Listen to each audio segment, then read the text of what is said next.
G'day guys, and today I'm going to review the game which is between Geelong and North Melbourne. This one's at Blundstone Area, and it was the first time the Cats have played there, and it definitely looked like it with the way the game was played. But Cats by 20 points, a notch-up win, number 15, and right at the moment sit second on the ladder, just underneath the Bulldogs with a 20-point win. So, tough day at the office, that's for sure. It was not a pretty game.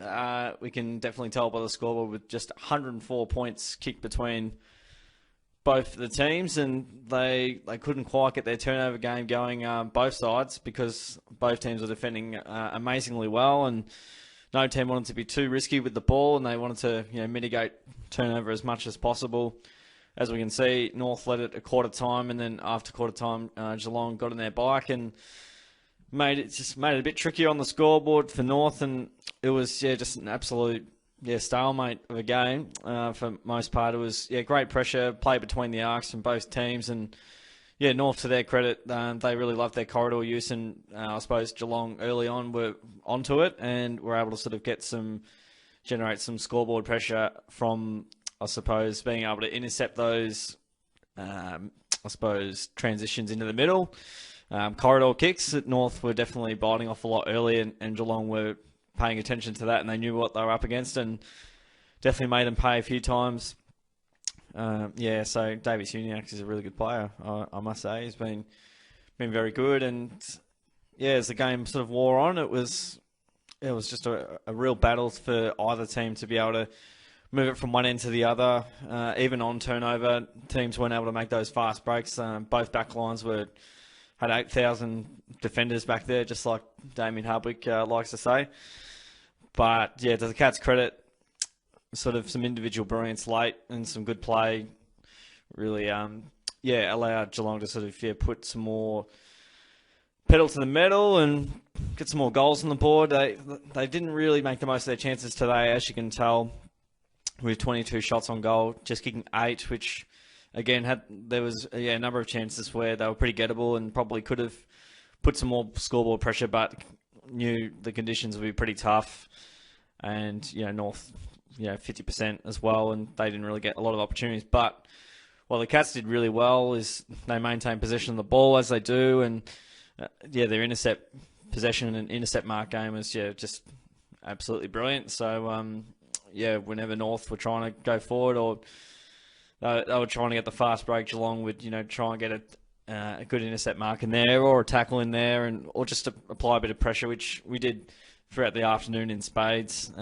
Definitely times where pressure could have been up a bit further, but we were able to sort of hold them at bay, and I was getting a bit nervous when it was 2 goals in it, but to Geelong's credit, they were able to get the one they needed, with Hawk kicking the beautiful goal from the boundary line. It seemed like goals from the boundary were easier throughout the afternoon. I think Blitzarves and Hawk kicked one pretty similar to each other. So, the midfield was definitely down on its normal output. I could just see the speed from North, Simpkin, Davies Uniacke, and these guys. Hall was, really prolific off the half-back line, and Siebel always gets a lot of the ball.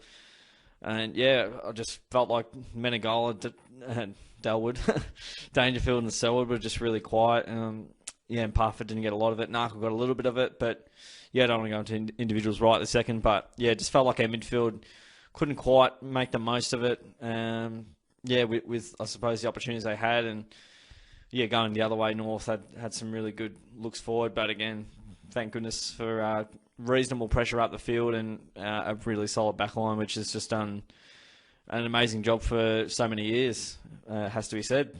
But a couple of goals late for the Cats was, sort of really useful, and a 20-point win, which I'm more than happy with. I expected it to be a really tough game. I thought it was a massive danger game. Knowing that we've never played down here, North have won probably about 70% of their games down there, so they're a pretty tough side to beat there, and I'm pretty happy with the win, to be honest. Wasn't the greatest game of all time, I will say that, but we'll take the 4 points and move on. Got a bit more of the ball as we usually do, nearly 400 possessions. It was a lot of a lot of getting the ball, but not a lot of hitting the scoreboard. The inside 50s was a massive differential. Obviously, Geelong pride themselves in not allowing opposition to get it inside 50 in the first place. That's a good way to kill it at the source, to just limit the entries. Conversely, Geelong had a lot of chances. 60 inside 50s just for 8 goals. It's probably not great. And only 22, I suppose, scoring shots out of it. So to North's credit, their defence was really good. Our forward line probably didn't function as it usually does and was a bit stagnant at times and just sort of didn't give the midfield, the players upfield many options really to be able to put it out into space. Wasn't a lot of space, and there was a lot of defenders in both forward lines, that's for sure. But they were somehow more effective because our back line is just so good. 14-8 in the frees, just won the clearances. It was obviously a pretty tightly contested game, that's for sure. Stoppage clearances, and this one's the most important one. Generally, when Geelong win this, they win the game, and they got on the outside as well. North, obviously, turned it over a little bit more than the Cats, and that obviously, was on display. And what was also on display was just the possessive style. 136 marks to 126. It could be a bit of a record there, maybe, with both sides really, taking possession and whatnot. And there was definitely players with a number of marks. Able to get some marks inside. You just weren't able to convert as we would have liked. But in front for most of the game, not a high tackle game. There was a lot of pressure, but not a lot of tackles. So, hard to tackle when you've got 136 and 126 marks respectively. That's probably what. They didn't rely. Didn't leave it down to pressure. They just kept holding onto the ball. Both teams. Bit of a look at the stats and a bit of a look at the players. So you wouldn't read about it. Zach Guthrie was a late inclusion for Tommy Atkins and came in and played probably his best game for the club for sure. And he was phenomenal, that's for sure. We'll get into the votes though. So I mentioned Zach Guthrie up the top. I'm giving the 3 votes to Cam Guthrie. Sorry, Zach. He got the 2 goals next to his name. I think the goals just got him over the line. 6 marks, 4 tackles, 5 clearances. I'm not fully convinced that he was the best player on the ground, but definitely his 2 goals and prolificness in the midfield swayed me over the line. And he generally gets a lot of the ball, and I don't give him a lot of votes, so I'll give him the 3 today. And 2, I'm going to go to Zach Guthrie. 28 touches, 13 marks, I think 6 intercept marks. He was phenomenal. I didn't think I'd be saying that. And a couple of tackles next to his name, gained nearly 500 metres. He was just marking everything down back. He was a twig Tom Stewart, as I said to the guys. He was just marking everything and just played a really good role down back, just making sure it didn't get past him. So he played a really good game. The 1 vote was really tough. There's a lot of players that had half vote games. I'll go Tom Stewart because he is super duper reliable. I was nearly leaning towards Isaac Smith as well. But Tom Stewart, he got the 24 touches, 13 marks. You can tell I love blokes that take really good marks and good in that department. He also tackled someone and a goal assist. That's what I like about Stewart. He just takes the game on. He's very assertive. And he's very tough he just doesn't lose one-on-ones. So that's why I like him. Isaac Smith played a really good game, especially early. He had a fair bit of the ball. 26 touches, 9 marks. He just works so hard and he just gains a lot of meterage for the team as he always kicks at 50 or 60. Bewes played a really good game. He had 12 marks, 24 touches. That's probably one of Bewes' best games as well. Definitely from a possession and mark standpoint. Gained some really good meterage there. Tui had 26 touches next to his name. And it was solid throughout the afternoon. Took the game on as he does. Joel Selwood was quietish, but had some good moments. He definitely had some good kicks inside 50 that just landed on the chest of Rowan and Blitzarves. And 8 marks as well. 5 tackles, so he was tough. Blitzarves had a goal, 15 touches, 8 marks, 14 hitouts. Got a clearance as well, which was, whenever Blitzarves gets a clearance, he just takes off and whacks on the left as he does. Higgins was pretty solid throughout game 250. Kicked a goal, 23 touches next to his name, and also 7 marks. So, he was solid, played his role nicely. Menegola missed a couple of chances, had 20, but felt like he was out of the game a little bit. At times he just didn't seem like he was part of it, but maybe I'm too harsh on him. Henry had 13, had a tough assignment in Larkey and took 7 marks as well. I think Larkey ended up with a couple, but I think he might take home the chocolates with, Larkey had 5 touches, 2 goals. He was never going to kick 7 again, but, Henry did a really good defensive job. Close was really decent around the ground. He got 20 touches, probably right up there with career highs for Closey, and obviously kicked a point. Always uses his hands really good. Stanley was okay on Goldstein. Sort of, yeah, I think Goldie probably had the better of him, but Stanley always gives you a contest around the ground.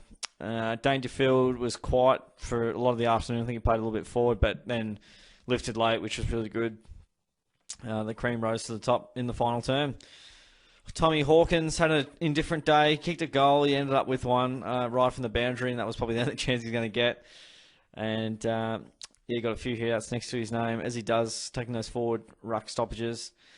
Yeah, definitely, but well held by Mackay, who's a really good defender. I didn't feel like Hawk played deep very often. It was sort of left to Sav, so hopefully Hawk's not getting shafted out of the team for radically when Cameron comes back in. But no, he'll be all right. But yeah, look, he's definitely had better days. He's still involved and gave the forwards some opportunities. Cole Jasney's been in really good touch. He's been kicking the ball a lot and took 7 marks. Narkle was good with 17, kicked a goal next to his name. It was a really important goal in the final term. You can see a bunch of North players here. Gary Rowan was really good, I felt, even though he only had the 8 touches. Half his touches were scores, 2 goals too. Could have had maybe 3 or 4 with some really straight kicking, but yeah, he just provided a really good contest inside 50, and he was just on the run. He had so much energy, and he was very mobile throughout the afternoon. Dullhouse got 11 and a behind, a couple of pressure acts there. He was not too bad. Kruger played one of the best 7-possession games you'll see. He got a bit of it early, and he was really solid with his hands, and yeah, had a really good smother in the game, and so a decent debut for Nathan Kruger, filling in for Lockie Henderson. Rady Galea kicked a point and also got 6 touches, the same as last week. What I did like is, again, he just flew up for his contest and didn't get outmarked very often.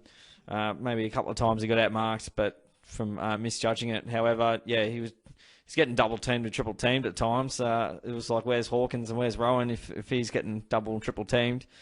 Parker was a little bit quieter today.